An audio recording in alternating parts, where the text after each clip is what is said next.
I used to believe that family was the one place in the world where you never had to prove your worth, because growing up everything around me reinforced that idea: the shared meals, the familiar arguments that always ended in laughter, the way we spoke about loyalty as if it were a law of nature rather than a choice people made every day. And for a long time I carried that belief with me without questioning it, assuming that even if people changed, even if life pulled us in different directions, blood would somehow keep us tied together. But I learned far too late that family can sometimes be the safest mask betrayal ever wears. When my father died, the shift in our family didn't come with shouting or obvious conflict. It came quietly, almost politely, the way winter creeps in before you realize the air has changed. And at the funeral, everyone played their role perfectly.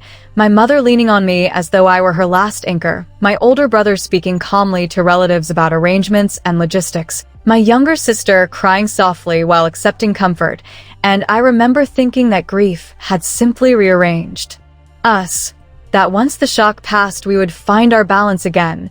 But grief did not create the distance between us. It only revealed what had already been waiting beneath the surface. In the weeks that followed, conversations began happening without me, not in secret exactly, but in a way that made my absence feel intentional.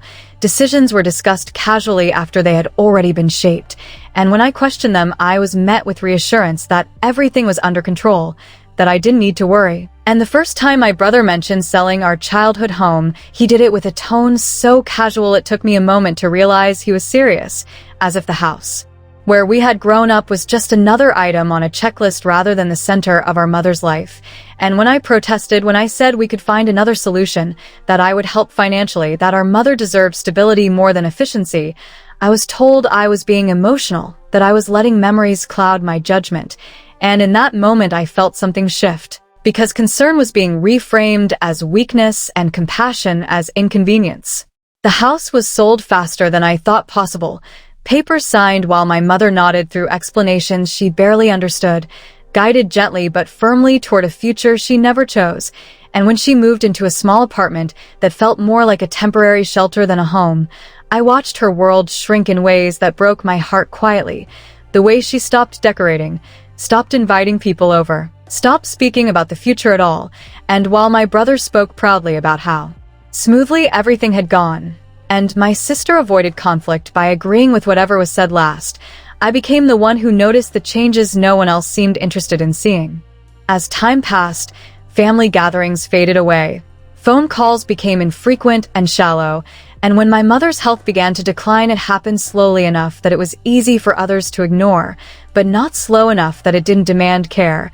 And I became the one who drove her to appointments, who sat with her in quiet waiting rooms, who listened as she apologized repeatedly for taking up my time. And every time she did, I felt a deeper anger rise inside me, not at her, but at the way she had been made to believe that needing love was something to feel guilty about.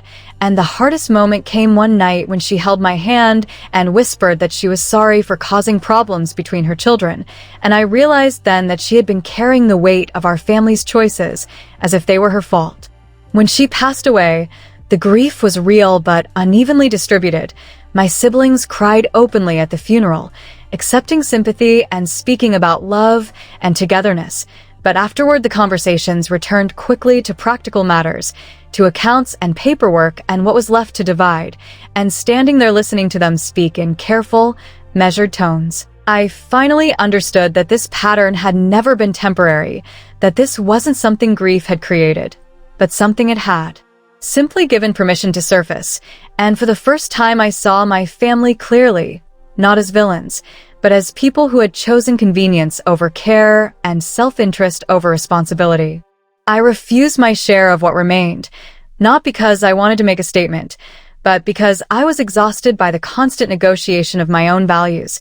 And when my brother looked at me with confusion rather than anger, as if he genuinely couldn't understand why I wouldn't take what was offered, I realized how different our definitions of family had always been. And that realization hurt more than any argument ever could, because it meant there had never been a misunderstanding to fix, only a difference I had refused to see. The years that followed were quiet in a way that felt unfamiliar at first. I built a life that didn't revolve around obligation, surrounded myself with people who showed up without being asked, who listened without calculating what it cost them, and slowly I learned that family can be something you create rather than something you inherit, and that loyalty means very little if it only exists when it is convenient. And when my sister eventually reached out with a long message full of regret and explanations about fear and pressure, and following what felt easiest at the time, I read her words carefully, not with anger but with clarity, and I told her the truth, that betrayal doesn't always come from cruelty. Sometimes it comes from silence, from choosing comfort over courage, from standing by while someone else is hurt and calling it neutrality. Letting go did not bring instant peace. It brought a different kind of grief. The grief of accepting that the family I thought I had never truly existed in the way I needed it to, but over time that grief softened into something else, into understanding, and eventually into freedom, because walking away taught me that love should never require you to disappear, and that protecting your peace is not selfish when staying costs you your sense of self. And in choosing myself, I didn't lose my family. I lost an illusion. And what I gained instead was the ability to live honestly, without shrinking, without apologizing for caring, and without waiting for people who had already shown me who they were.